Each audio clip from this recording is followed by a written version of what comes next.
Cricket एक ऐसा sport है कि जिसमें मूवमेंट क्वालिटी बहुत मैटर करती है। आज हम लोग ऐसे वेरिएशंस देखेंगे एक्सरसाइज के, जिनमें अगर आप वेट डालोगे और लोड बढ़ाओगे तो आपको और बेटर फायदा आएगा कंपेयर टू आप सेम एक्सरसाइज करते रहोगे तो। ओके, अगर मिरर में देख के करेंगे तो एक एडवांटेज भी मिलता है। तो अगर मैं मिरर में नहीं देख रहा हूँ तो एक्सरसाइज ज़्यादा डिफिकल्ट हो जाएगी। और मेरा मानना है ऐसा एक सेट होना ही चाहिए हर क्रिकेटर के पास, क्योंकि इसमें जो सबसे पतला वाला आएगा वो आप रोटेटर का आप शोल्डर के लिए यूज़ कर सकते हो। फिर जो बीच में मिडल साइज है वो आप रेजिस्टेंस बैंड रनिंग में यूज़ कर सकते हो, और ये स्ट्रेच में भी यूज़ होगा और ऐसे स्ट्रेंथ में भी यूज़ होगा। हमको क्या है कि बॉडी के मूवमेंट पैटर्न्स को चैलेंज करते रहना पड़ता है।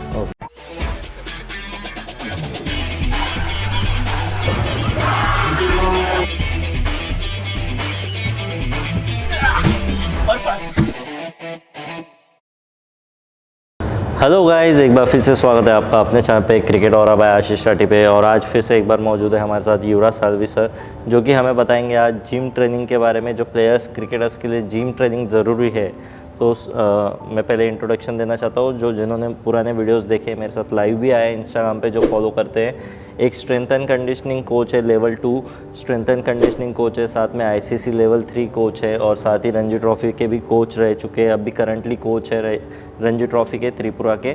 और हम आज जानेंगे उनसे क्रिकेट स्पेसिफिक जिम ट्रेनिंग के बारे में। एक जो ग्राउंड फिटनेस अलग रहता है और एक जिम ट्रेनिंग का अलग रहता है, तो उसके बारे में जानेंगे। सबसे पहले तो स्वागत है हमारे चैनल पे फिर से एक बार। तो आइए चलिए हम बताइए, शुरुआत करते हैं। पहले तो थोड़ा बैकग्राउंड ले लेता हूँ कि मतलब मैं भी ये वीडियो क्यों करना चाह रहा था। तो नॉर्मली जितने मैं आज तक जितने क्रिकेटर से मिला हूँ, एथलीट से मिला हूँ, तो काफ़ी बार ये होता है कि उनके साथ कोई एसएनसी कोच होता नहीं है, या फिर वो खुद से प्लानिंग कर रहे होते हैं कि कैसे प्रोग्राम डिज़ाइन करें। और कहीं पे आके उनको एक प्लेटो हिट होता है कि मैं एक वो बेसिक एक्टिविटी बार बार कर रहा हूँ, मैंने कोई चीज़ इतनी इम्प्रूव नहीं की है या उसको मतलब ऊपर आगे नहीं बढ़ा है, तो उनके लिए मैं क्या कर सकता हूँ, ये उनके दिमाग में हमेशा सवाल आता है। तो मैं आज वही सवाल आप लोग के ज़रिए थोड़ा सा सॉल्व करवाना चाहता हूँ। तो जैसे अभी आप लोगों ने देखा होगा कि नॉर्मली जिम में एक एथलीट जाता है तो वो स्क्वाट करेगा, एक कोई बेंच प्रेस प्रेसिंग की एक्सरसाइज करेगा, पुलिंग करेगा, डेडलिफ्ट करेगा, और प्लैंक वगैरह, कोर, ऐसे सब चीज़ें वो करते हैं। राइट। इसके आगे फिर कैसे बढ़ना है, तो उसमें उनको एक कॉमन क्वेश्चन, मतलब या तो कॉमन आंसर उनको ये मिलता है कि हम लोग वेट बढ़ाते हैं, तो या फिर वेट बढ़ाएंगे, या फिर वो क्या करते हैं, रेपिटेशन बढ़ा देते हैं कि नहीं ज़्यादा रेप्स करूँगा, अगर जैसे मैं अगर 15 मारा नहीं तो मैं 20 रेपिटेशन करूँगा तो शायद इंप्रूव होगा। राइट। तो ऐसे नहीं होता है। हमको क्या है कि बॉडी के मूवमेंट पैटर्न्स को चैलेंज करते रहना पड़ता है, बिकॉज क्रिकेट एक ऐसा स्पोर्ट है जिसमें मूवमेंट क्वालिटी बहुत मैटर करती है। आप कितना अच्छा मूव करते हो बैटिंग के टाइम, फील्डिंग के टाइम भी आप कितना अच्छा पोजीशन में आते हो, उसके हिसाब से डिसाइड होता है बॉल रोक पाओगे नहीं रोक पाओगे, कैच पकड़ पाओगे नहीं पाओगे, कोई भी मूवमेंट हो सकता है, कोई भी मूवमेंट। तो हमको क्या है कि जिम में भी ट्राई करना है कि हम मूवमेंट चैलेंज करते रहे। तो इसके लिए क्या है कि आज हम लोग ऐसे वेरिएशंस देखेंगे एक्सरसाइज के, जिनमें अगर आप वेट डालोगे और लोड बढ़ाओगे तो आपको और बेटर फायदा आएगा कंपेयर टू आप सेम एक्सरसाइज करते रहोगे तो हम लोग स्टार्ट करते हैं स्क्वाट से। ठीक है। स्क्वाट में मेरा मानना है कि बैक स्क्वाट और वो गॉबलेट स्क्वाट डंबल वाला सारे करते हैं। राइट। तो एक और वेरिएशन होता है उसका, बी स्टैंड स्क्वाट बोलते हैं हम लोग उसको। तो आज मेरा असिस्टेंट है राहुल, वो हम लोग को इसमें डेमोन्स्ट्रेशन में थोड़ा हेल्प करेगा और मैं टेक्निकल पॉइंट्स आपको बताऊंगा। ठीक है, आ जाइए राहुल, आ जा। अभी डंबल के सहारे करेंगे अपन। अभी पहले डंबल से करेंगे, फिर उसको कैसे हम लोग आगे और प्रोग्रेस कर सकते हो भी डिस्कस कर लेंगे। तो पहली चीज़ तो जब भी हम लोग नॉर्मल स्क्वाट करते हैं तो हम लोग सेम लेंथ पे लाइन में पैर रखते हैं। 20 स्टांस में हम लोग क्या ट्राई करते हैं कि जो लंज होता है उतना पैर नहीं पीछे लेके जाएंगे, पैर इतना ही पीछे रहेगा कि जब मैं नीचे बैठूंगा तो मेरी जो नी है वो यहाँ पे टो पे ऐसे आके ऊपर आए। ठीक है। और ये कौन से बॉडी पार्ट पे? ये आपके लेग क्वाड्स पे, हैमस्ट्रिंग, ग्लूट, ये 3 मसल पे काम करता है। और इसमें क्या है, क्योंकि मैंने स्टांस को ऐसे रखा है तो ये क्या है कि आपका नी थोड़ा स्ट्रेंथन करने में भी हेल्प करेगा कि नी आपका आगे जाएगा ही। ठीक है। राहुल स्टार्ट। अभी देखते हैं राहुल कैसे करता है। अगर कोई टेक्निकल पॉइंट्स उसके करेक्ट करने हैं हमको दिखते हैं तो ऐसे रख। ठीक है। तो इससे ऐसे पकड़ने से क्या हो रहा है कि बॉडी आगे फॉल नहीं होगी। अभी ये यहाँ पे लॉक हो गया अपर बॉडी, थोड़ा स्टांस कमी कर, बस गो। ठीक है। तो राहुल का क्या एंकल मोबिलिटी अच्छा है। आपको एक कॉमन मिस्टेक ये दिखेगा कि शायद ये हील बहुत ऊपर आता है नीचे बैठते टाइम, तो वो उसका हो नहीं रहा, तो हम लोग उसको कंटिन्यू करवा सकते हैं। अगर किसी का अगर हील इस एक्सरसाइज में ऊपर आ रहा हो तो थोड़ा एंकल मोबिलिटी पे काम करो वार्म अप में एंड फिर ये एक्सरसाइज करो, ठीक है। हाँ रख दे। तो इसमें अभी और प्रोग्रेशन क्या होगा, जो हम लोग फ्रंट स्क्वाट करते हैं तो फ्रंट स्क्वाट के रैक में जाके ये सेम मूवमेंट आएगी बी स्टांस में स्क्वाट की, ठीक है। एक चाहिए तो हम लोग इधर यहाँ पे डेमो भी देख लेते हैं, ठीक है। तो ये ऐसे क्रॉस आर्म ग्रिप लिया फ्रंट स्क्वाट के लिए, स्टांस लिया और स्क्वाट किया, ठीक है, राइट। ओके। तो this is how you will progress. ये बेसिकली मिरर में देख के करना चाहिए या अगर मिरर में देख के करेंगे तो एक एडवांटेज भी मिलता है। तो अगर मैं मिरर में नहीं देख रहा हूँ तो एक्सरसाइज ज़्यादा डिफिकल्ट हो जाएगी, फिर मैं देख नहीं पाता हूँ कि मेरे एंकल से मैं ड्रॉप हो रहा हूँ, नी से हो रहा हूँ, हिप से हो रहा हूँ, राइट। तो उसका फर्क पड़ता है। तो इनफैक्ट मिरर में देख के आप पहले कर सकते हो, फिर उसमें और प्रोग्रेशन ये रहेगा कि मिरर में ना देखो, ओके, आपकी बॉडी को खुद डिसाइड करना हो। राइट। इसके बाद इसके बाद में अपन नेक्स्ट वेरिएशन पे जाएंगे कि हम लोग सिंगल लेग स्क्वाट थोड़ा प्रैक्टिस करेंगे। बेसिकली जो भी आप एक्सरसाइजेस बता रहे हैं ये कब करना है, क्या करना है, ये भी धीरे धीरे दर्शकों को बताते वो तो लास्ट में अपन डिस्कस कर लेंगे कि कौन सा एक्सरसाइज कहाँ रहे। राइट। तो बेसिकली आप ऐसा एक बैंड यूज कर सकते हो, ठीक है, सपोर्ट के लिए।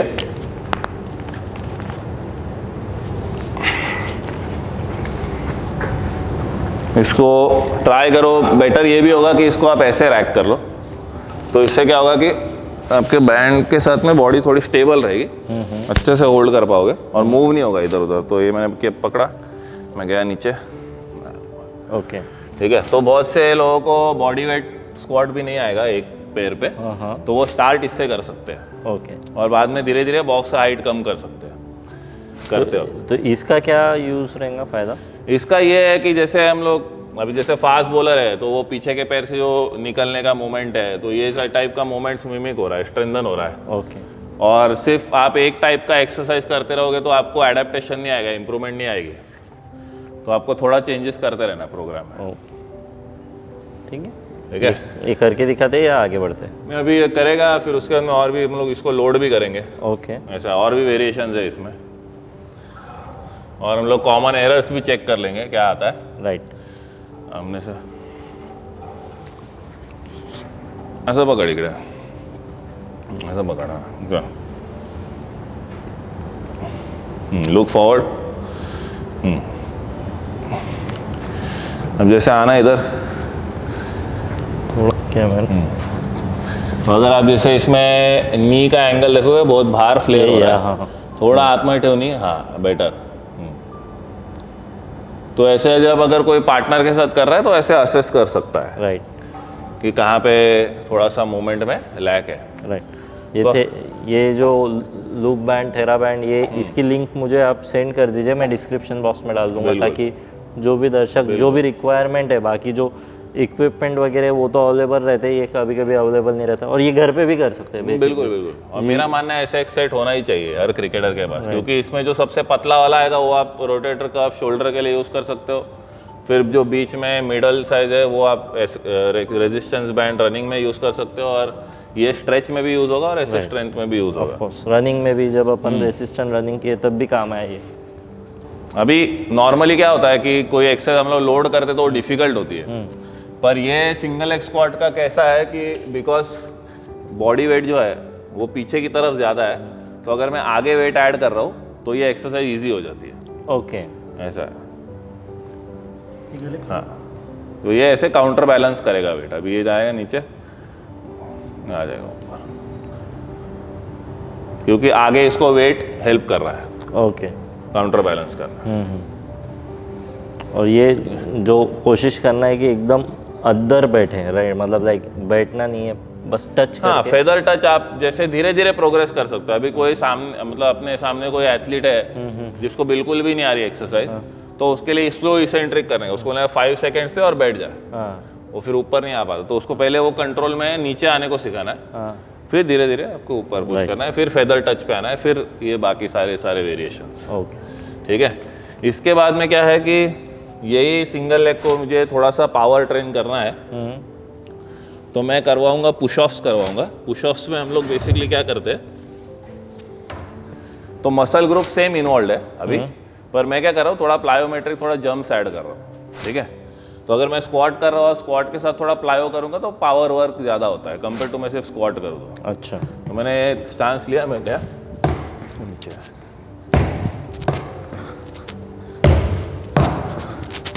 ओके, ठीक है, करके दिखा रहा हूँ।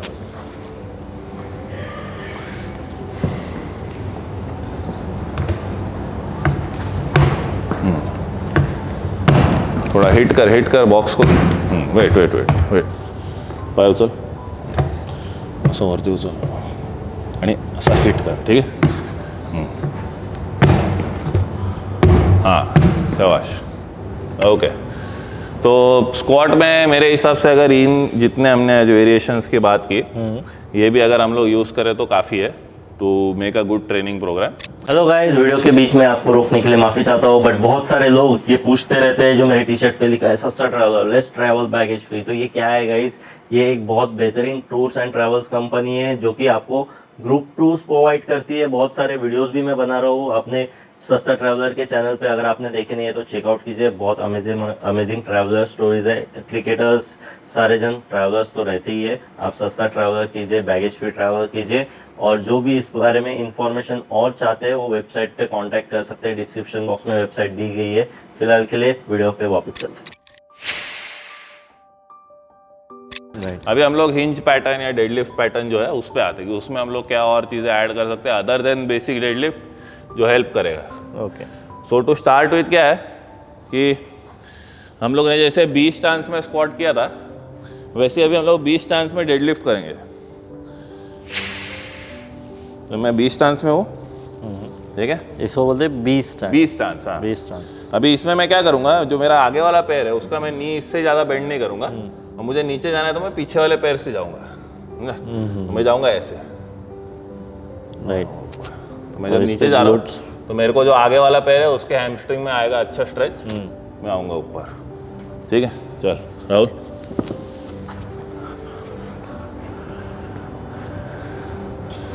थोड़ा पुढे घे पाय, हाँ मागचा नी बेंड कर, हाँ शाबाश, येतो का हॅमस्ट्रिंगला स्ट्रेच, गुड। नेक्स्ट, अगर मेरे को डेडलिफ्ट में मेरे ग्रॉइन मसल्स पे थोड़ा काम करना है तो मैं इंस्टेड ऑफ नॉर्मल डेडलिफ्ट मैं सुमो डेडलिफ्ट के लिए जाऊंगा।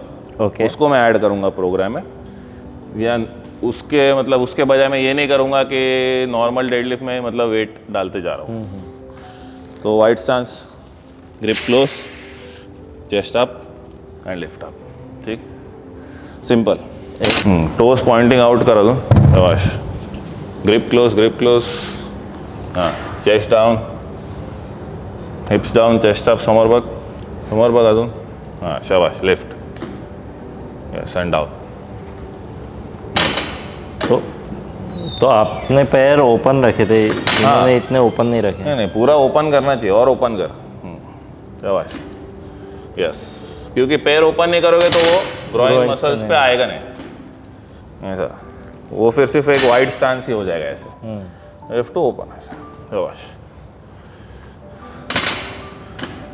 ऑलमोस्ट आपको 75 डिग्रीज तक तो खोलना चाहिए पैर सुमो स्क्वाट करते हो, ओके, ठीक है। 90 नहीं खोलना और 0 भी नहीं रखना, 75 तक होना, राइट, ठीक है। तो ये तो डंबल से भी कर सकते हैं। डंबल से भी कर सकते हैं, बट फिर वो मोर ओवर वो सुमो स्क्वाट हो जाता है हाँ, instead of a Sumo deadlift, okay, क्योंकि आप डंबल को ज़मीन पे रख के नहीं उठाओगे, क्योंकि डंबल वैसे भी हल्का वेट होता है।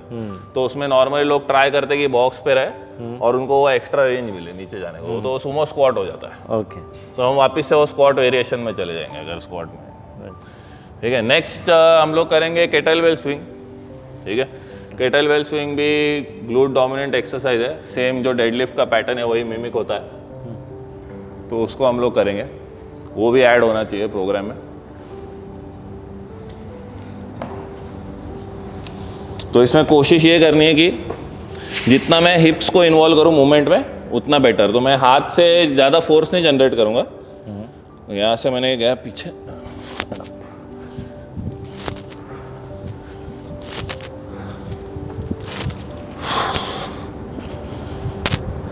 क्या, राइट,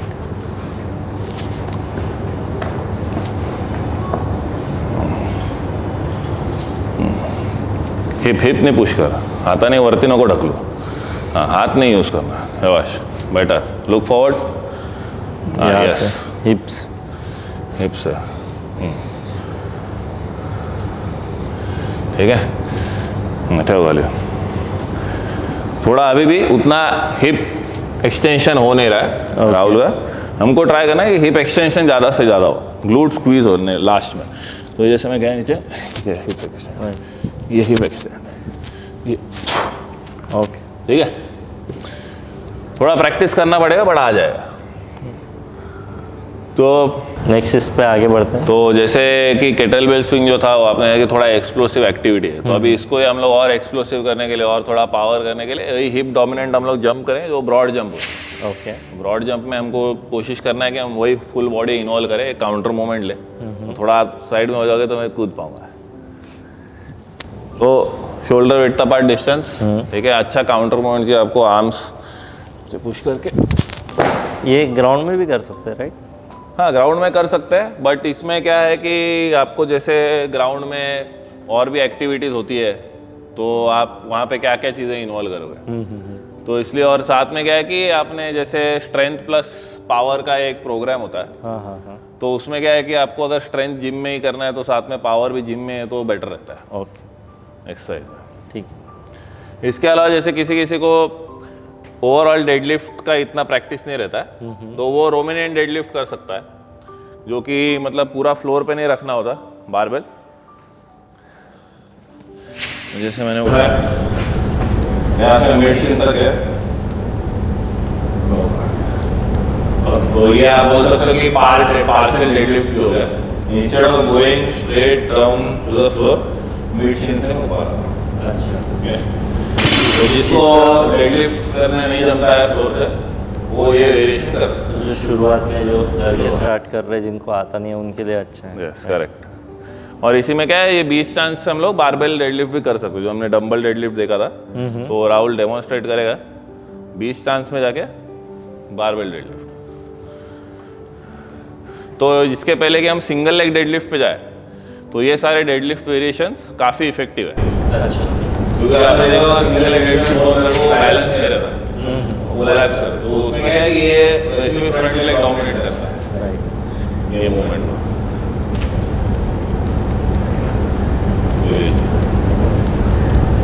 ठीक है. इसमें इसका थोड़ा सा नी थोड़ा ये साइड राइट साइड टिल्ट हो रहा है.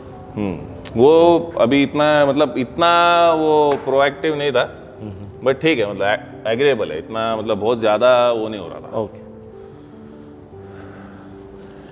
तो ना मूविंग फॉरवर्ड, जैसे अभी बात किया सिंगल लेग डेडलिफ्ट का, सो नेक्स्ट वेरिएशन भी सिंगल लेग डेडलिफ्ट. तो अगर आपका ये सब वेरिएशंस करते हैं, मास्टर करते हैं, लोड करते हैं, एक स्टेबिलिटी बिल्ड हो जाता है कि आप ये एक्सरसाइज फिर आराम से कर सकते हो. तो जैसे सिंगल लेग डेडलिफ्ट, ये नीचे and up and down and up. तो इसमें क्या है कि शुरू में अगर मैं 2 डंबल ले लूँ 5-5 kg का इंस्टेड ऑफ ये 10 kg का एक, तो क्या होगा कि मेरे को थोड़ा सा बेटर और इजी जाएगा करने में, क्योंकि एक साइड पे ज़्यादा वेट नहीं है ऐसे. राइट. तो ये भी एक प्रोग्रेशन हो सकता है कि पहले आप दोनों हाथ में लाइट वेट्स लेके स्टार्ट करो, फिर एक साइड पे हेवी लोडिंग करो, तो बेटर रहता है. और इसमें क्या है, इसको अगर हम लोग और भी कॉम्प्लेक्स कर सकते हैं, जैसे हम इसमें अगर रोइंग ऐड करते हैं, जैसे सिंगल लेग डेडलिफ्ट रो करते हैं. पकड़ा, गया नीचे, इससे लाइक एंगेज कोर और एंगेज होता है. जैसे देखा मैं भी अभी कर रहा तो मेरे को बैलेंस हुआ नहीं, क्यों? प्रैक्टिस नहीं. तो प्रैक्टिस करो, इससे कोर भी ज़्यादा इन्वॉल्व होता है, बैक के मसल्स भी इन्वॉल्व हो रहे हैं हैमस्ट्रिंग के साथ साथ, तो ज़्यादा स्पोर्ट स्पेसिफिक मूवमेंट हो जाता है. ओके. ऐसा है. इसके अलावा RDL टू स्टेप अप भी कर सकते हैं.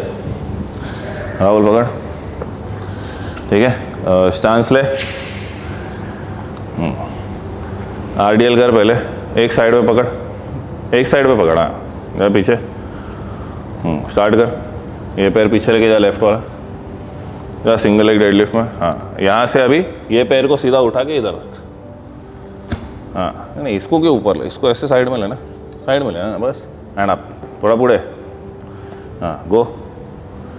हाँ, पैर पर रख. हाँ स्मूथ करायची ना. हाँ हाँ, हाँ ओके, इसका क्या नाम है? RDL two step.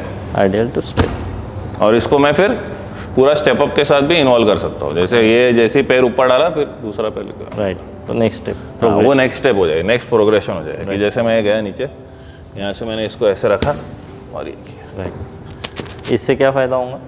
इससे ज़्यादा मोटर न्यूरॉन्स, ज़्यादा मसल फाइबर्स इन्वॉल्व हो रहे हैं, ज़्यादा होल बॉडी मूवमेंट है। मोटर न्यूरॉन्स मीन्स जो मोटर न्यूरॉन्स मतलब आपके बॉडी में मसल फाइबर्स होते हैं। जैसे आपके बॉडी में 1000 मसल फाइबर्स है, तो आप नॉर्मल स्क्वाट कर रहे हो तो आप 200-300 इन्वॉल्व कर रहे हो। पर आप जब मूवमेंट को कॉम्प्लेक्स करते हो, चैलेंजिंग करते हो और ज़्यादा वो फंक्शनल होता है, तो उस टाइम पे और ज़्यादा मसल फाइबर्स इन्वॉल्व होते हैं। तो जब ज़्यादा मसल फाइबर इन्वॉल्व होंगे, ज़्यादा मसल फाइबर ट्रेन होंगे, तो ज़्यादा मसल फाइबर इम्प्रूव होंगे। तो फिर जो कॉम्प्लेक्स मूवमेंट्स आपके क्रिकेट में होते हैं, वो कॉम्प्लेक्स मूवमेंट्स करना आपको ईजी हो जाता है। राइट, क्योंकि क्रिकेट में और भी ज़्यादा और भी कॉम्प्लेक्स है। हाँ, बॉलिंग एक अपने आप में बहुत कॉम्प्लेक्स टास्क है। बैटिंग के हर शॉट में बहुत कॉम्प्लेक्सिटी है। अगर आप उसको स्लो मोशन में देखोगे तो आपको पता चलेगा कि कितने सारे मसल फाइबर्स, कितने सारे मोटर न्यूरॉन्स इन्वॉल्व हो रहे हैं वो एक्शन को कंप्लीट करने में। राइट, कभी कभी हम लोग ऐसे अनकंफर्टेबल पोजीशंस में होते हैं फील्डिंग में कि उसमें से हमको थ्रो करना पड़ता है। फिर उसमें थ्रो करने की वजह से भी काफ़ी इंजरीज होती है। पर अगर आपने आपकी बॉडी को ट्रेन किया हुआ है उस तरीके से कि वो उस टाइप का मूवमेंट पैटर्न में भी फंक्शन कर पाए, तो आपको जब इंजरी होने का चांसेस कम है, आपकी एक्यूरेसी ज़्यादा हो सकती है राइट, टास्क कंप्लीट करने में।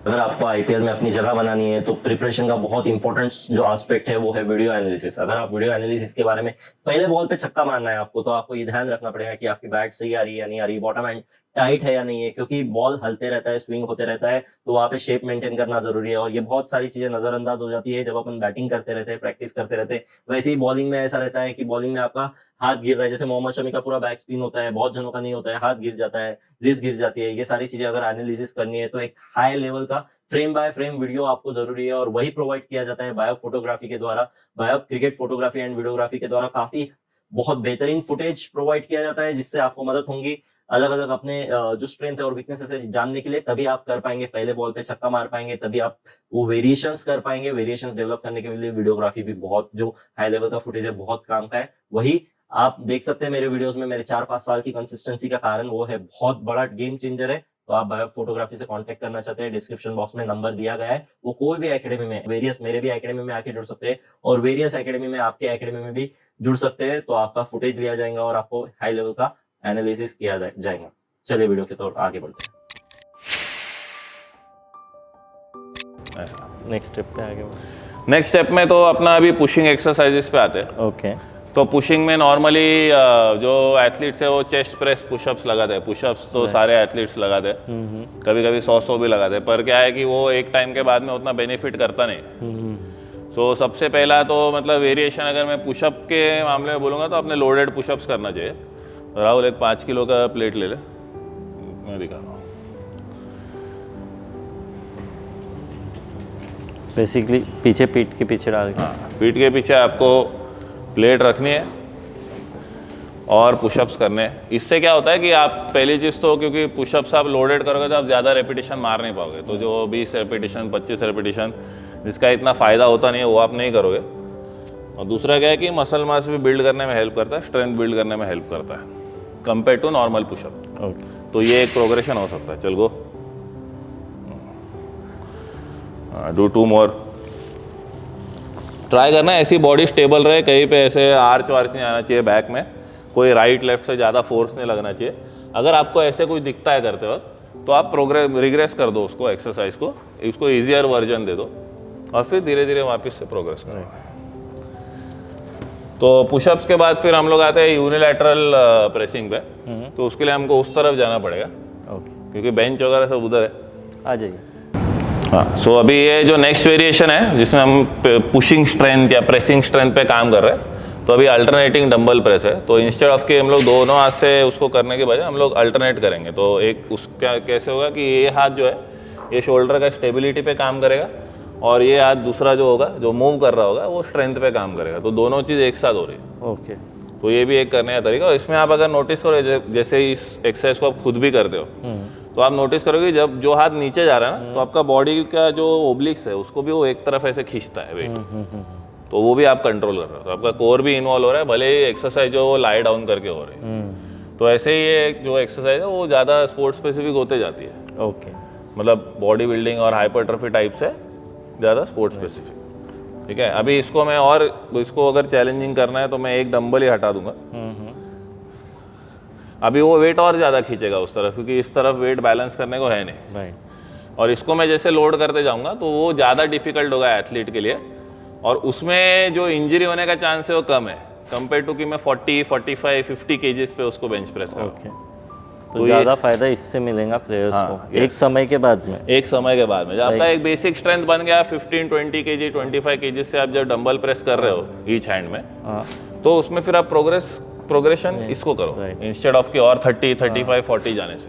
तो अभी वो जो हेवी ट्रेनिंग करना है उसको वो हाइपरट्रॉफी बोलते हैं, राइट? कि जो वेट बढ़ाते रहे, वेट बढ़ाने के लिए, मसल मास बढ़ाने के लिए जो ट्रेनिंग प्लेयर्स के लिए इतना ज़रूरी नहीं है।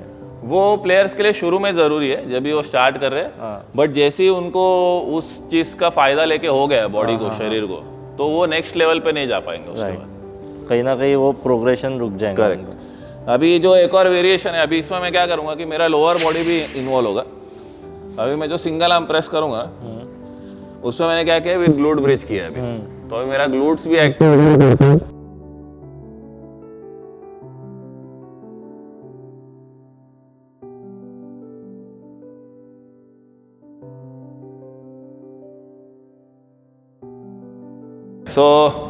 जैसे अभी मैं क्या कर रहा हूँ कि लोअर बॉडी को भी इन्वॉल्व कर रहा हूँ, तो इसमें क्या है, जैसे मैं ये विद ग्लूट ब्रिज कर सकता हूँ, इसमें मैं एथलीट को बोल सकता हूँ कि थोड़ा हिप और एक्सटेंड करे ऊपर, हाँ, और इसको मेंटेन रखे हिप एक्सटेंशन को, राइट।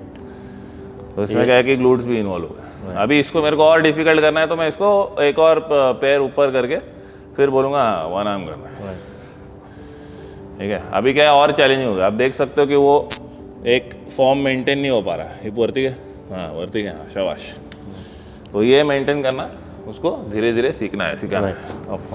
तो क्या है कि एक क्रिकेटर को ना जिम के अंदर एक टारगेट भी रहता है, नहीं तो एक टाइम का क्या होता है कि स्ट्रेंथ करना है तो क्या 3-4 एक्सरसाइज कर लिया हो गया, पर उससे कोई इतना फर्क नहीं आता, इंप्रूवमेंट नहीं आती है। तो उस केस में ये सब वेरिएशंस काफ़ी काम आते हैं, को बहुत इफेक्टिव है। ऐसे कुछ हैवी लोडिंग नहीं है कि किसी को मतलब कुछ इंजरी हो, तकलीफ हो, राइट।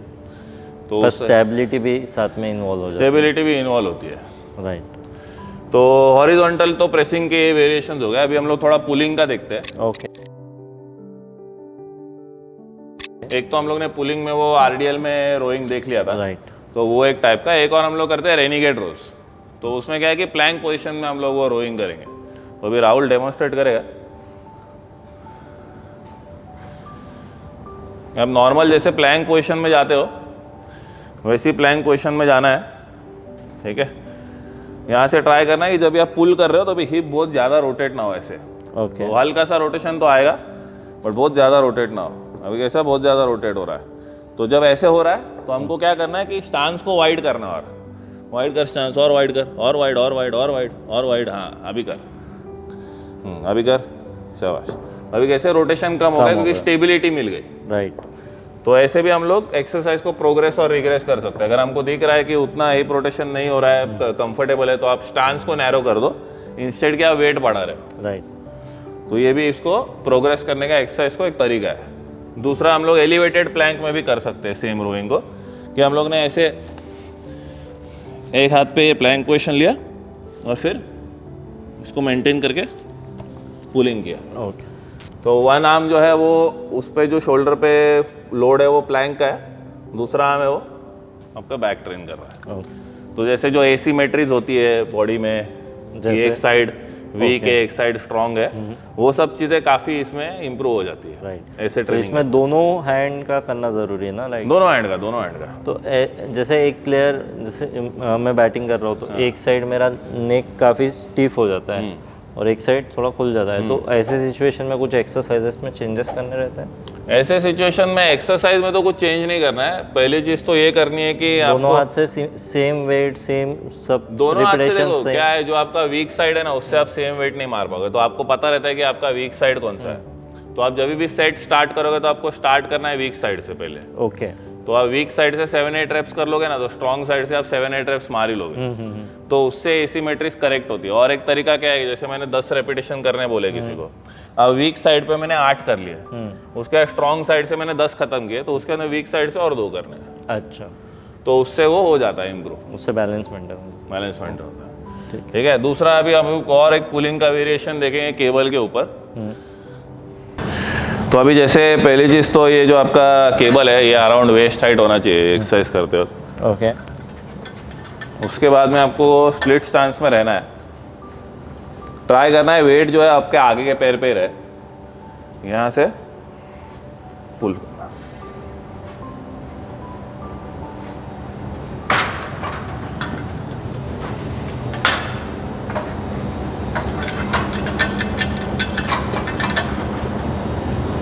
हेवी है, ठीक है,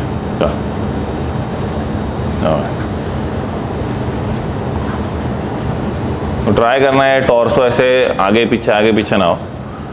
पर अगर मैं ये ड्रिल किसी फास्ट बॉलर को करवा रहा हूँ तो मैं छोटा सा चेंज करूँगा, मैं इसमें जो है ब्रेसिंग ऐड करूँगा बेसिक उसके साथ। तो जब भी मैं आगे जा रहा हूँ तभी मेरा नी भी बेंड होगा ऐसे, जब मैं पुल कर रहा हूँ तो मैं ब्रेस करूँगा साथ, राइट, ऐसे, ठीक है। तो ऐसे मैं उसको और बॉलर्स फास्ट बॉलर स्पेसिफिक बना रहा हूँ, राइट। तो ये तरीके हैं जो आपका हॉरिजॉन्टल पुलिंग है उसको ट्रेन करने हैं। अभी हम लोग वर्टिकल पुशिंग पे जाते हैं, जो शोल्डर का स्ट्रेंथनिंग होता है। अभी 2-3 मूवमेंट बचा है, एक तो अपना वर्टिकल पुश है, वर्टिकल पुल है, और कोर के मूवमेंट्स बचे। ओके। तो वर्टिकल पुश में हम लोग नॉर्मली क्रिकेटर्स को देखते हैं कि वो शोल्डर प्रेस करते हैं डंबल से, बारबेल से, स्टैंडिंग में। बट उसको और बेटर वे में हम लोग ट्रेन कर सकते हैं। सबसे पहले तो हम लोग सीटेड में ही उसको सिंगल आर्म कर सकते हैं एक्टिविटी को। ओके। और ये भी कर सकते हैं कि instead of doing it from here, ऐसे बाहर करके एल्बो, हम लोग उसको बॉडी के क्लोज रख के कर सकते हैं, ठीक है। इससे क्या है, जो आपका एंटीरियर शोल्डर है ना, वो ज्यादा आइसोलेट होता है एक्टिविटी करते वक्त। अच्छा। इंस्टेड ऑफ कि यहाँ से, यहाँ पे क्या है कि एबडक्शन मतलब आपका जो ये बाहर अंदर बाहर होता है हाथ, ये लैटरल मूवमेंट ये भी होती है जब भी मैं बाहर से कर रहा हूँ। अच्छा। और जब मैं यहाँ से कर रहा हूँ तो सिर्फ शोल्डर का वो फ्लेक्शन और एक्सटेंशन हो रहा है। ओके। तो उस रीजन की वजह से तो उससे आम जो प्लेयर्स है उनको समझा के बताइए कि उसका क्या फ़ायदा। जैसे साइड का आपने जो टेक्निकल टर्म बोला, बहुत जनों को तो टेक्निकल टर्म नहीं समझ में आएगा, तो आम इंसान के हिसाब से उसका फ़ायदा और नुकसान क्या रहेगा? देखो, आपका जो एंटीरियर शोल्डर है वो सबसे बड़ा मसल है शोल्डर का। अच्छा, ठीक है। तो उसको अगर मैं आइसोलेट करके ट्रेन कर रहा हूँ, मतलब मैं जो आपका स्ट्रॉन्गेस्ट मसल हो सकता है शोल्डर के अंदर का, उसको मैं आइसोलेट करके ट्रेन कर रहा हूँ, तो मैं उसको और स्ट्रॉन्ग कर रहा हूँ। राइट। और जब साइडवेज करते तब मेरा लैटरल शोल्डर भी इन्वॉल्व होता है, जो साइड का होता है। जो हम लोग लैटरल रेस करते हैं ना, तो ये वाला भी मसल इन्वॉल्व होता है जब मैं साइड से करता हूँ। ओके। तो मेरे को अगर उसको आइसोलेट करना है तो मेरे पास लैटरल रेस ऑलरेडी एक्सरसाइज है, राइट, जो कि साइड रेसेस हम लोग बोलते हैं जो करते हैं। तो इसके लिए बेसिकली, और जो थेराबैंड्स है उसको स्टेबलाइज करते हैं, जो एंटीरियर है, तो स्ट्रेंथ ये तरीके से डेवलप कर सकते हैं और फिर उसको स्टेबलाइजर लगता है जो थेराबैंड है। रेयर डेल्ट फ्लाई भी है उसमें। ओके। जो कि हम लोग जैसे बैंड हमने सामने पकड़ा है और हम लोग उसको जब ऐसे खींच रहे हैं या केबल को खींच रहे हैं, तो वो आपका रेयर डेल्टॉइड ट्रेन करता है, पीछे वाला शोल्डर मसल। ओके।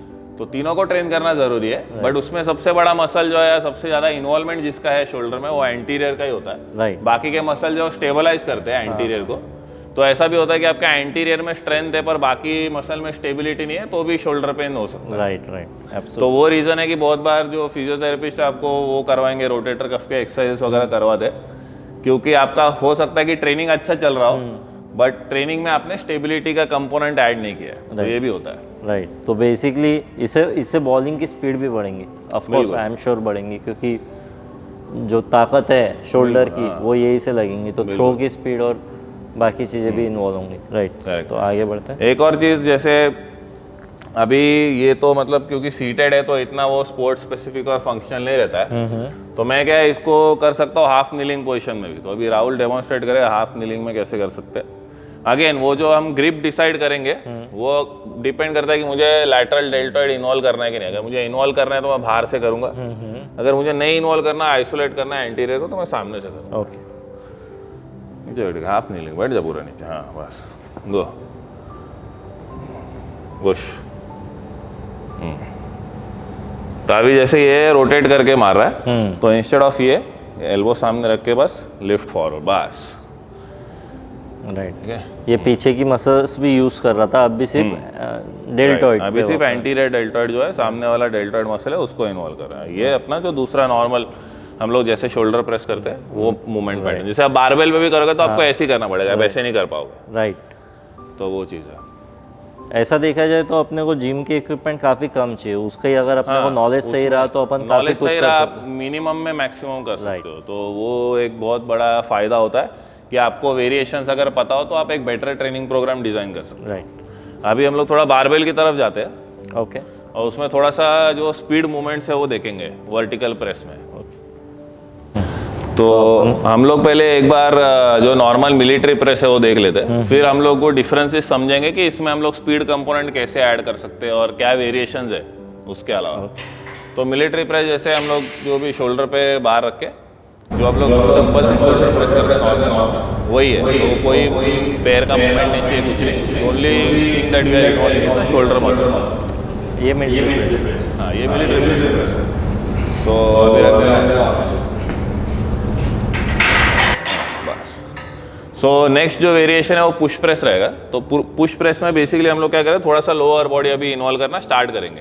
तो whole body movement, power movement, speed movement अभी वो होना स्टार्ट होगा। तो सबसे पहले चीज़ हम लोग क्या करते हैं उसमें कि ट्रिपल फ्लेक्शन बोलते हैं, कि हम लोग थोड़ा सा एंकल पे फ्लेक्स हो रहे हैं, थोड़ा सा नी पे, थोड़ा सा हिप पे। तो हमारा स्टार्टिंग पोजिशन जो रहेगा वो ऐसे रहेगा, फिर हम लोग ऐसे पुश करेंगे, अच्छा, ऐसे रहेगा, फिर पुश करेंगे। ओके, तो ट्रिपल फ्लेक्शन, ट्रिपल एक्सटेंशन चाहिए विद द शोल्डर प्रेस। तो अभी देखते हैं बाहर पे कैसे दिखता है। तो ये पावर ट्रेनिंग में भी आता है ना? हाँ, अभी हम लोग क्या है कि स्ट्रेंथ से पावर की तरफ मूव कर रहे हैं। ओके, अभी इसके बाद में जो हम लोग और वेरिएशन देखेंगे वो और पावर स्पेसिफिक है। तो भी आ सकता है। हल्का सा भी आ सकता है, बट मेन चीज ये है कि ये ट्रिपल फ्लेक्शन, ट्रिपल एक्सटेंशन होना चाहिए। ठीक ठीक, बैक। अभी जो है नेक्स्ट वेरिएशन हम लोग जो लेंगे वो लेंगे पुश जर्क।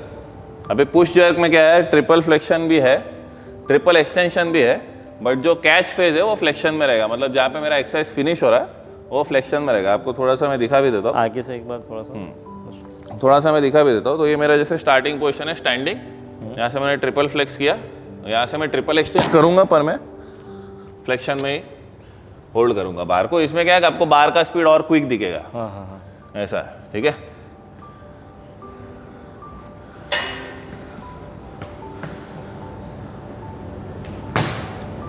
रख दे थोड़ा, राहुल तेरे को प्रैक्टिस का जरूरत है इसका, अभी मैं ही करता हूँ, हट जा। तो जैसे ये मैं गया स्टार्टिंग पोजीशन में, ठीक है, थोड़ा कॉम्प्लेक्स मूवमेंट है। एल्बो स्ट्रेट, सामने देखा, यहाँ से जो हम लोग नॉर्मली पुश प्रेस करते हैं वो दिखा देता हूँ पहले। ये पुश प्रेस हुआ, अभी पुश जर्क में ऐसे, तो कैसा है कि मूवमेंट और क्विक हो गया वो। तो ये गया डाउन एंड, ये विराट कोहली वगैरह को काफ़ी करते देखा है ये टाइप में। एग्जैक्टली। तो वो इसे स्पीड जैसे सिक्स सिटिंग में लाइक, करेक्ट, ये हेल्प करता है। कोई भी पावर ट्रेनिंग है, लोअर बॉडी हो, अपर बॉडी हो, पुलिंग पुशिंग हो, वो आपको पावर हिटिंग हो गया, थ्रोइंग हो गया, जंपिंग हो गया, ओके ये सारी चीज़ों में हेल्प करेगा। ओके तो अभी नेक्स्ट वेरिएशन है हमारा स्प्लिट जर्क। ओके, वो राहुल डेमो देगा। स्प्लिट जर्क में बेसिकली ये पोजीशन होल्ड करना है, same starting with triple flexion and then hold it in a split. अच्छा, ठीक है, यस,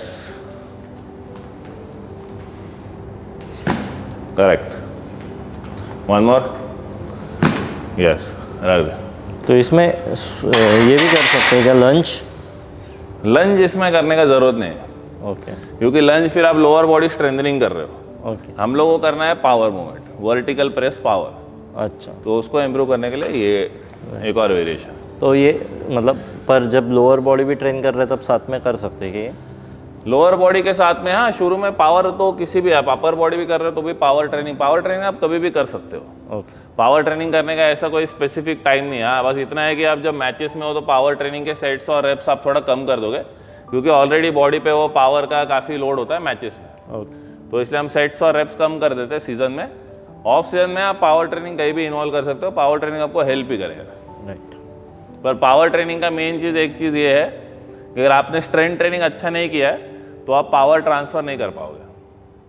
वो एक मेन आइडिया जो है वो मैं आपको दे रहा हूँ, इसलिए स्ट्रेंथ ट्रेनिंग इनिशियली इंपॉर्टेंट है, पावर ट्रेनिंग मूविंग फॉरवर्ड बहुत इंपॉर्टेंट है। ओके तो जैसे जो अर्ली स्टेज में अब जैसे हमारे जो एकेडमी के लड़के जो अर्ली स्टेज में अभी जिम स्टार्ट कर रहे हैं तो उनको पहले स्ट्रेंथ पे वर्क करना पड़ेगा और धीरे धीरे ये मूवमेंट्स पे आगे धीरे धीरे आना पड़ेगा। पहले शायद हम डंबल से, जैसे हमने जो स्प्लिट जर्क भी देखा शायद हम उसको पहले डंबल से ही करवाए 5 kg का, क्योंकि 20 किलो का तो बाहर ही है सिर्फ, राइट तो इतना हैवी नहीं कर पाएंगे, तो आप 5 kg का डंबल लेके बस वो स्प्लिट जर्क करना है, ठीक है। धीरे धीरे धीरे धीरे बिल्कुल ये बहुत ज़रूरी है जानना, बिल्कुल। क्योंकि बहुत अभी के सारे लिए क्या जो है? दर्शक देखेंगे और जो नए हैं वो सोचेंगे कि ये सारी चीज़ें मैं करता हूँ, डायरेक्ट जाके करिए मत, पहले अपना समझे कि किसके पीछे का क्या रीज़न है। बिल्कुल राइट और अभी क्या है कि अभी मैं आपको जितना वो वेरिएशंस बता रहा हूँ और टाइप के एक्सरसाइज बता रहा हूँ, ये सिर्फ एक ब्रीफ आइडिया है। अभी इसमें और 5 एक्सरसाइज भी हो सकते हैं, या मतलब हम लोग यूज़ करते हैं और 5 एक्सरसाइज 6 एक्सरसाइज हो सकता है 10 एक्सरसाइज भी यूज़ करते हो और जो इस वीडियो में नहीं है, बट एक आपको रफ आइडिया मिल जाएगा कि कैसे आप प्रोग्रेस कर सकते हो। जैसे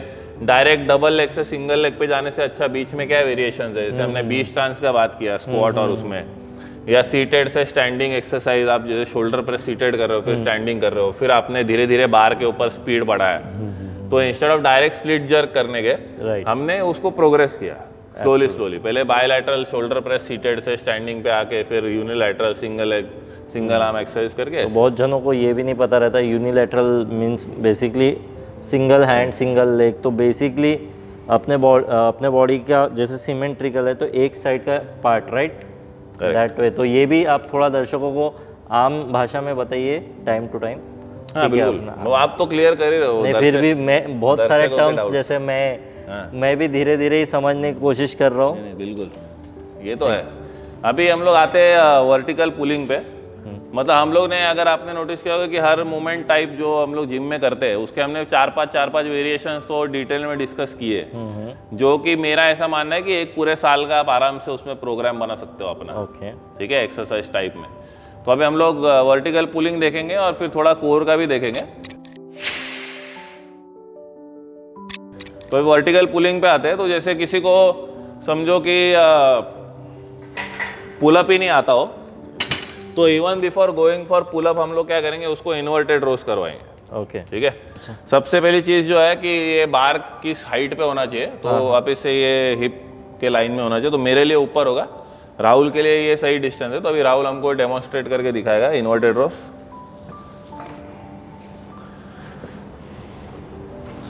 तो जैसे हमारा जो पुशअप का ग्रिप होता है शोल्डर विड्थ का पार्ट, वही ग्रिप यहाँ पे भी होगा इन्वर्टेड रोज में।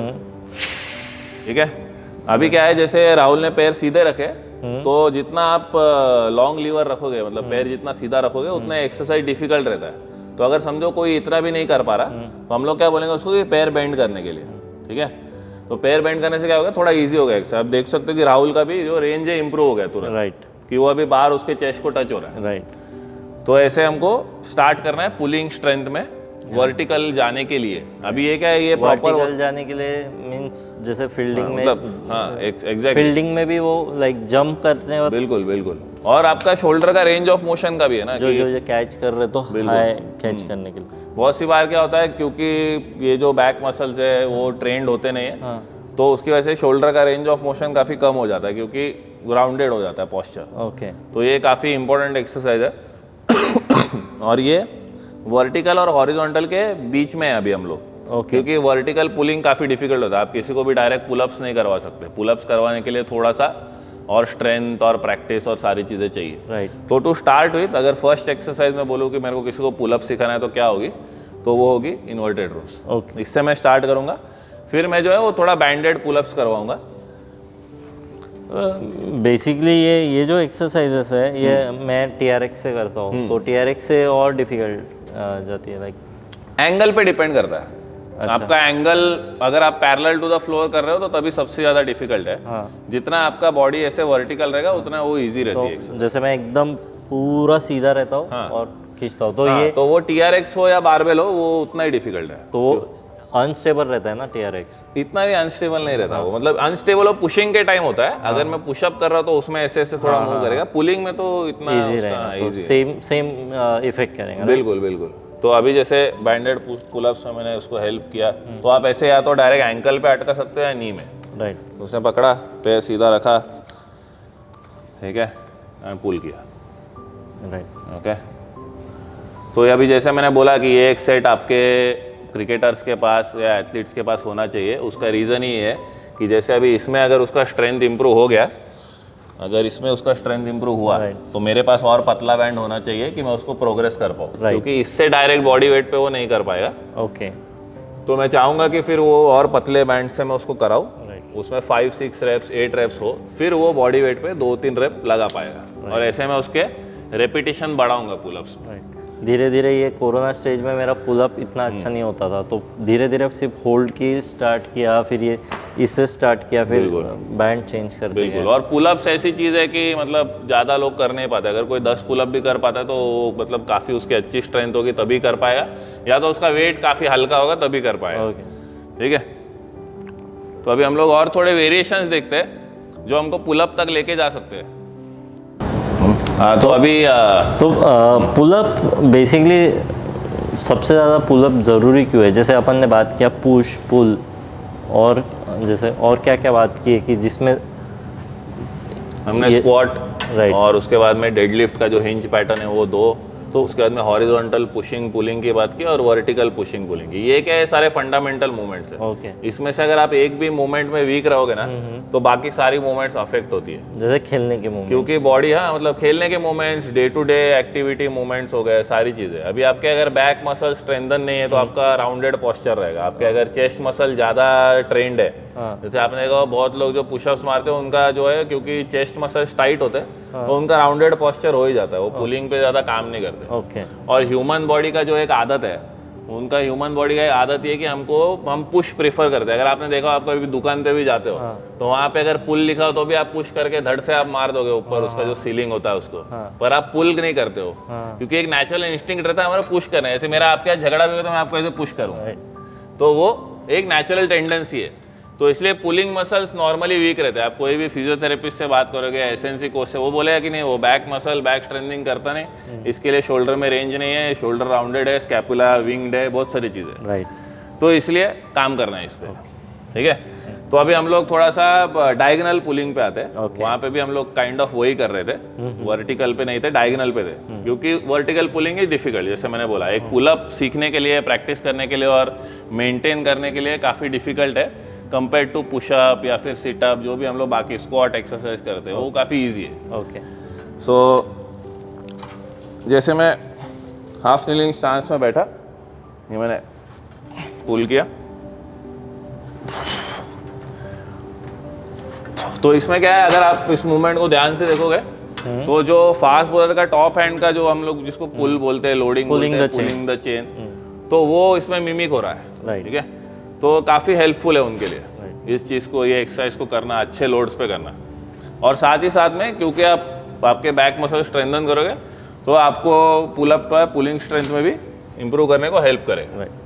बाकी इसके अलावा सबसे बाकी बहुत कॉमन जो मशीन है वो ये लैट पुल डाउन की है, ठीक है। जब भी हमको पुलअप नहीं आ रहा और हमको फिर भी वो मसल्स को स्ट्रेंथन करना है तो हम इस पर हमारी बॉडी वेट का आधा वेट रख के भी कर सकते हो, हमारे लिए ईजी रहेगा। राइट। तो जैसे मेरा अगर बॉडी वेट समझो 90 है तो मैं इसमें 40-45 का वेट ला के 7-8 रेप्स कर सकता हूँ, भले ही मुझे पुलअप ना आता हो। तो इसमें सबसे पहले जो हम लोग ग्रिप जो पुलअप में भी यूज़ करते हैं वो यूज़ करेंगे। तो इससे हमने किया, जैसे किए 3-4 रेपिटेशंस। उसके बाद आप इसमें और 2 ग्रिप्स यूज़ कर सकते हो। एक सुपिनेटेड ग्रिप बोलते हैं, जो आपके पाम्स आपकी तरफ फेसिंग होते हैं, तो उसमें क्या है कि आपका बाइसेप ज़्यादा इन्वॉल्व होगा। ओके। तो आपको आर्म्स को भी इन्वॉल्व करना है तो आप वो ग्रिप में कर सकते हो, ठीक है। राहुल थोड़ा डेमोन्स्ट्रेट कर देगा।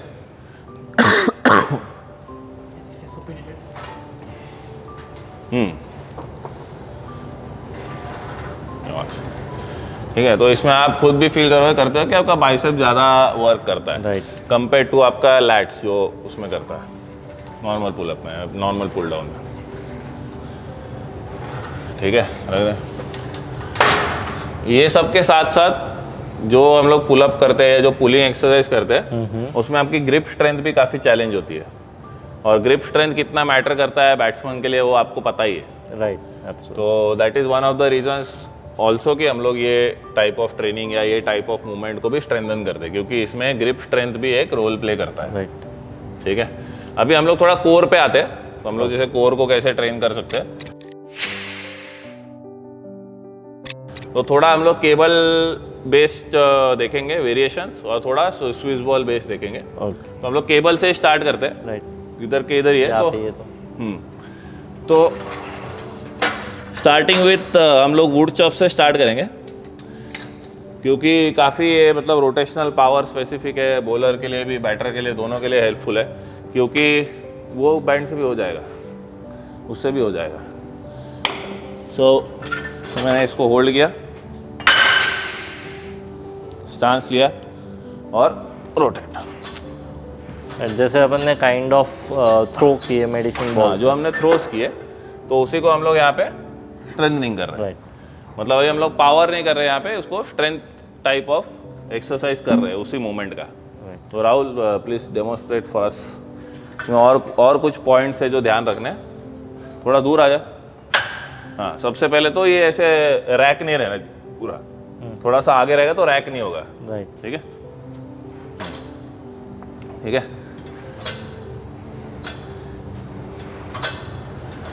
अभी इसमें क्या है कि जो हिप रोटेशन है उसको अभी ये इन्वॉल्व कर नहीं रहा, थोड़ा सा कर। हाँ, यस, ये बेटर है। अभी क्या थोड़ा हिप रोटेट होगा तो क्या है कि उसको खींचने में आसानी होगा कंपेयर टू सिर्फ हाथ से खींचना, जो हम लोग ने उधर ग्राउंड पे भी बात किया था इसके बारे में।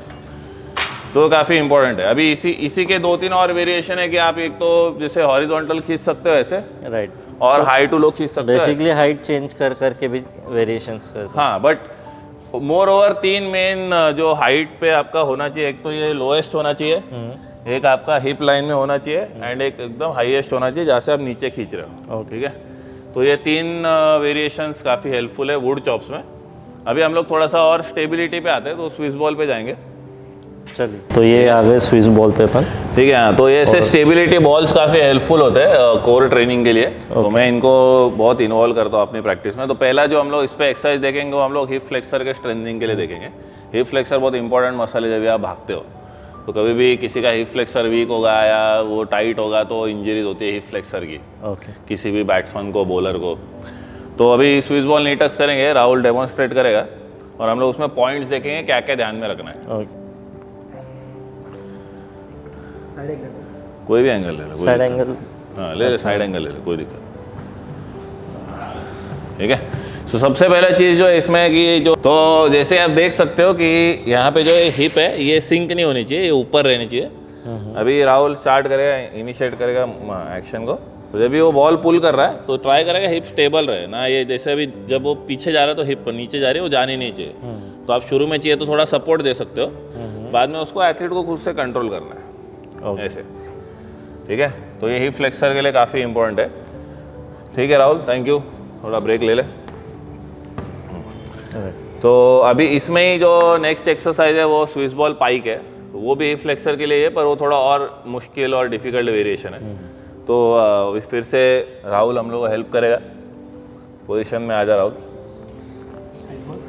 पाइक ज़्यादा ब्रेक नहीं दिया आपने। नहीं, ठीक है। वो हमारा राहुल बहुत फिट है, कोई प्रॉब्लम नहीं है, और उसको पता है कैसे टाइम वो करना है, काटना है। तो अभी वो आराम से सवाल पूछ के नाही बायलॅटरल तू पाय ठेव दोन्ही, तुला हिप फक्त वरती उचलायची, पाय सरळ ठेवायचे। ठीक है, तो अगेन जो स्टार्टिंग पोजीशन है वो सेम रहेगा, बस इसमें फ़र्क इतना है कि ये नी बेंड नहीं करेगा और सीधा हिप को ऐसे ऊपर उठाएगा। तो मैं इसको सपोर्ट दूंगा, चलो चल वरती, नहीं नी सरळ ठेव रे। हाँ, खींच खींच खींच, हाँ शाबाश, एंड डाउन, हाँ यस, पुल, यस परफेक्ट, हाँ पुल, वेरी गुड, हाँ पुल, शाबाश। हाँ, नी नो को बेंड करो। सो एक कॉमन मिस्टेक होगा, नी नहीं बेंड होनी चाहिए, उसको कंट्रोल करके को ट्राय करना है ऊपर जाने, वरती जाते तो मान 8 टाक, हां असं, शाबाश, राइट। गुड। ये काफ़ी ये एक्सरसाइजेस के मैंने इंस्टाग्राम पे वीडियो भी डाले, काफ़ी बार किया है मैंने। बहुत बार तो ऐसा है कि TRX में पैर फंसा के ये तरीके से भी अलग अलग तरीके से भी किया, तो बहुत TRX से इस पे थोड़ा ज़्यादा डिफिकल्ट है, प्रेशर आ रहा था। और मैं बहुत मतलब आपने देखा होगा शायद, बहुत इजीली मैं कर रहा था। बिल्कुल बिल्कुल। तो मुझे खुशी मिल रही है जो आप बता रहे हैं। बहुत बार तो ये सारी चीज़ें मुझे पता भी नहीं था, जस्ट मैं कोशिश करके कुछ वेरिएशन खुद से इन्वॉल्व करके। सही है, ठीक। तो नेक्स्ट अभी हम लोग जाते हैं स्विस बॉल रोटेशंस पे। तो ट्राई करना है कि आप प्लैंक पोजीशन में रहो। अभी इसमें भी अगर आपको डिफिकल्टी है पोजीशन मेंटेन करने को, तो आप स्टांस वाइड रख सकते हो। जैसे मैंने स्टांस वाइड किया, फिर मैंने उसको रोटेट किया, राइट। तो इसमें मैं जैसे क्रिकेटर्स को ऐसे भी टारगेट देता हूँ कि अपना पूरा नाम 2-3 बार लिखो। स्कैपुला भी टाइट, स्कैपुला भी स्टेबलाइज हो रहा है उस वजह से। बिल्कुल, स्कैपुला स्टेबलाइज हो रहा है, आपका ओवरऑल बॉडी का जो स्टेबिलिटी है, एब्डोमेंस का भी, वो भी स्टेबलाइज हो रहा है। काफ़ी चीज़ें इसमें वर्क हो रही है। इसके अलावा जो एक और बॉल है हमारे, उसको ऐसे बोसू बॉल होता है, तो उस पर भी आप कुछ ड्रिल्स कर सकते हो जो कि आपके कोर मसल्स को या स्टेबलाइजर्स को टारगेट करेंगे। ओके।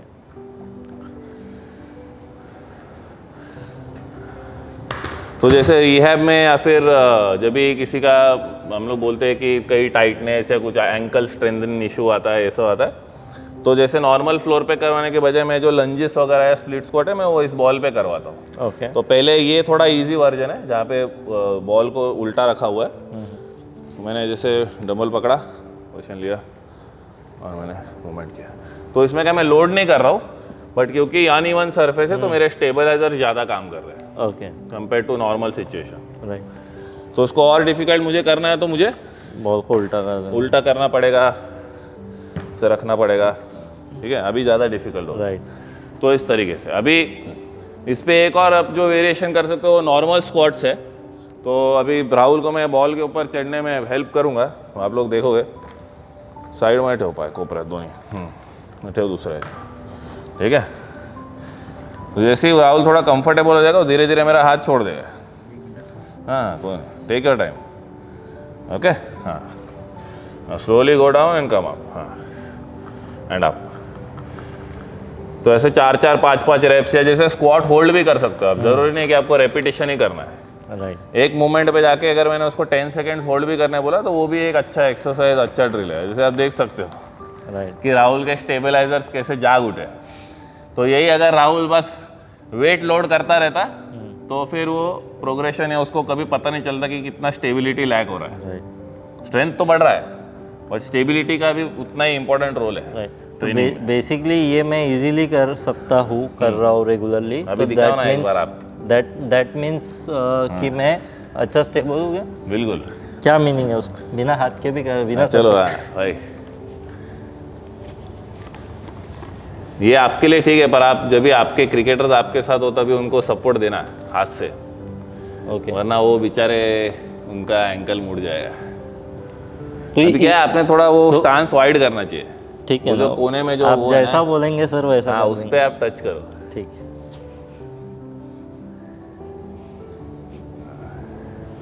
शाबाश। तो बेसिकली इसका क्या मीनिंग है कि मैं स्टेबल, हाँ, मतलब राहुल से तो ज़्यादा स्टेबल हो आप। नहीं तो मेरा कमी कहाँ हो रहा है ये भी जानना चाहता हूँ।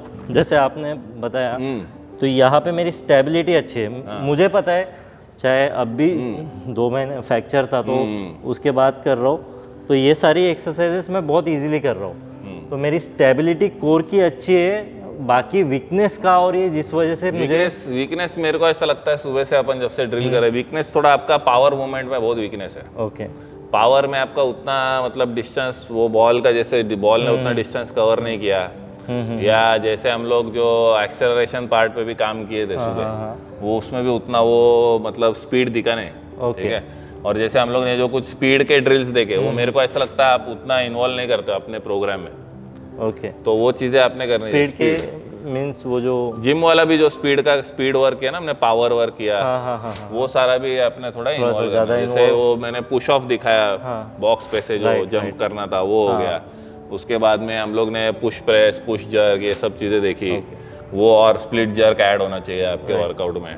तो वो साथ सारे में वुड चॉप्स ऐड होने चाहिए। राइट। ऐसा, और वुड चॉप्स मतलब थोड़ा सा लोडेड तो वुड चॉप होना चाहिए। वुड चॉप उसके साथ में उसमें स्पीड भी होना चाहिए करते वक्त। वो होल बॉडी का मूवमेंट होना चाहिए, इंस्टेड ऑफ बस हाथ से जोर से खींचना। वो तो उससे और मेरी जैसे पावर हिटिंग इम्प्रूव होंगी, बहुत improve सारा होगी, जैसे फील्डिंग में भी मूवमेंट्स। क्योंकि अगर जो है आपका स्टेबिलिटी अच्छा है तो आप चलो स्क्रीज में तो आप स्टेबल हो, पर आपको उसके साथ में वो बैट पे स्पीड भी चाहिए, या उतना स्पीड से आपका जो हिप रोटेट भी होना चाहिए शॉट के साथ। तो मार रहा हूँ पर I want to improve more, मतलब लाइक मुझे लग रहा है कि मैं और बहुत इसमें अच्छा कर सकता हूँ। जैसे मैंने देखा है बॉलिंग डाली है इंटरनेशनल प्लेयर को, तो उनका स्टेबिलिटी, आर्म स्पीड बहुत क्विक रहती है। Correct. और उस मुकाबले मुझे पता है कि मेरी थोड़ी कम है, तो इसलिए जब कट शॉट भी आता है, जब बॉल जैसे अच्छे वो 130 तो खेल लेता हूँ, पर जब थोड़ा और अच्छा तेज आता है और बाहर निकल रहा है बॉल, तो आर्म स्पीड बहुत मैटर करती है वो पहुँचने तक। तो वो सारी चीज़ें भी मुझे इम्प्रूव करनी है समय के साथ में। करेक्ट। ठीक है, आगे बढ़ते हैं सर। आगे अभी ये तो हमने दोनों बॉल पे देख लिया, हमने केबल पे कुछ ड्रिल्स देख लिए। अभी लास्ट क्या है, हम लोग थोड़ा सा देखेंगे कि हम लोग बॉडी वेट में कैसे प्रोग्रेस कर सकते हैं। तो जैसे प्लैंक के कुछ वेरिएशन देख लेंगे। तो सबसे पहला जो वेरिएशन है उसको प्लैंक ड्रैग बोलते हैं।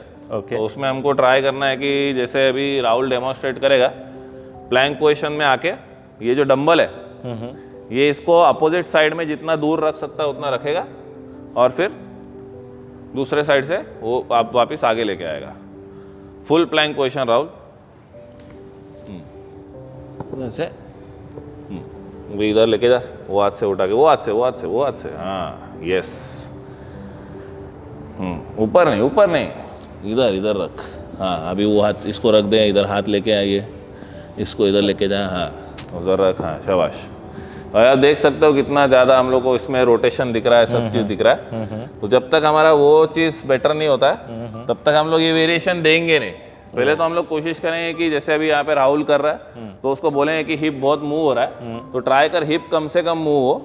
जो अभी हमने बोला तो थोड़ा सा उसने कंट्रोल करना स्टार्ट किया, तो उस तरीके से ये ड्रिल वो कर सकता है। ठीक है, ठीक है राहुल, रख दे नीचे। अब इसी में अगला वेरिएशन है प्लैंक विद शोल्डर टैप। तो प्लैंक पोजीशन को ये इससे इजी है कि बस टैप करना है shoulder without adding any weight ज़्यादा, और हिप रोटेट नहीं वही रोटेशन तो होना नहीं चाहिए। कोई भी प्लैंक वेरिएशन का जो मेन पर्पज है वो यही है कि बॉडी स्टेबल रहे और हिप रोटेशन ना हो। राइट।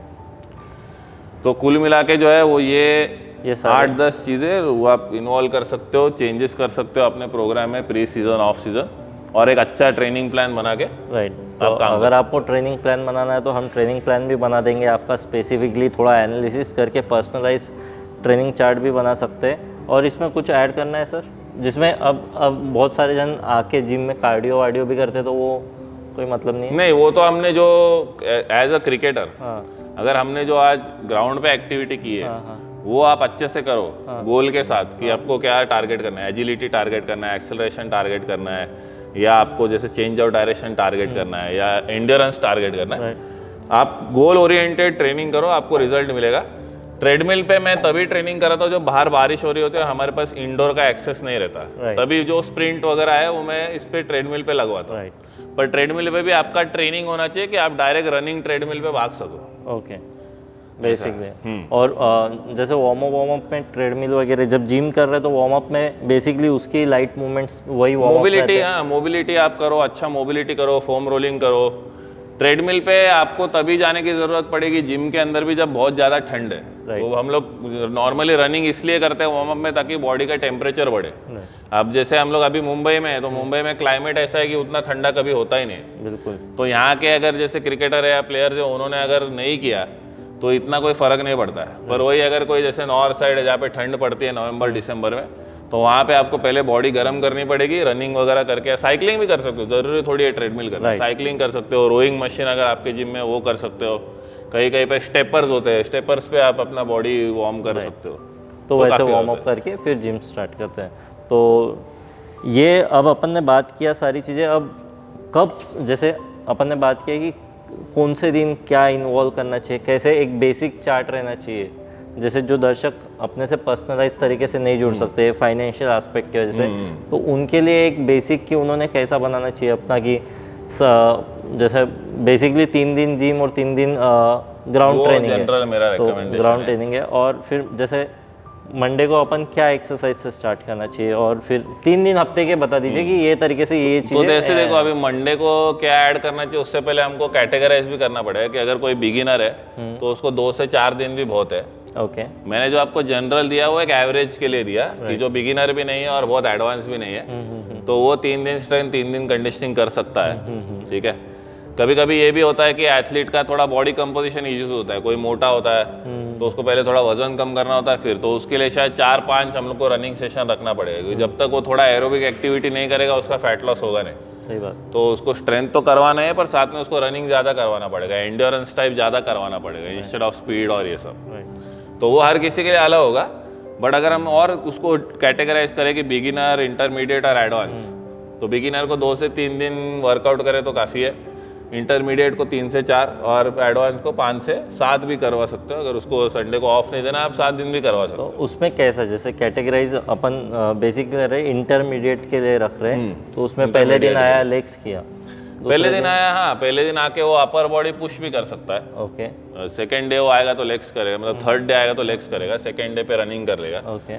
4th डे पे रनिंग, 6th डे पे running, first day third day और 5th डे स्ट्रेंथ करेगा, ओके जिसमें फर्स्ट डे पे होगा आपका अपर बॉडी पुशिंग हो जाएगा, सेकेंड नहीं थर्ड डे पे आपका लेग्स हो जाएगा, और 5th डे पे अपर बॉडी पुलिंग हो जाएगा। ओके। तो ये बेसिकली ये कैटेगराइज सिंपल तरीके से करना जाए तो ये, और उसके साथ में रनिंग में आप ये कर सकते हो कि जैसे सेकेंड डे पे आपने कर लिया एक्सेलरेशन और डिसेलरेशन टाइप का, फिर आपने सेकेंड डे पे कर लिया एजिलिटी और change of direction, third day पे आपने कर लिया एरोबिक एंड्योरेंस। तो सिंप्लीफाइड, बहुत अच्छा सिंप्लीफाइड तरीके से बताया है। आई होप कि आप लोगों को पसंद आया होगा। कंक्लूड कर दूं मैं? बिल्कुल। तो पसंद आया होगा डेफिनेटली। ये बहुत अच्छा डिटेल में बनाया हुआ वीडियो है, और कोशिश की हमने कि सारे पॉइंट कवर करें।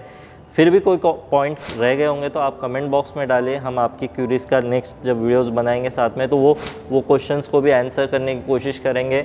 और अगर आपको फ़ायदा मिल रहा है, वीडियो देख के फ़ायदा मिला है, तो आप दूसरों तक भी शेयर कीजिए ताकि दूसरों को भी फ़ायदा मिले। अपने पास ही नॉलेज मत रखिए, बढ़ाइए, आगे बढ़ाइए और प्यार देते रहिएगा। इस फिलहाल के लिए इतना ही। Till the next time, love you all.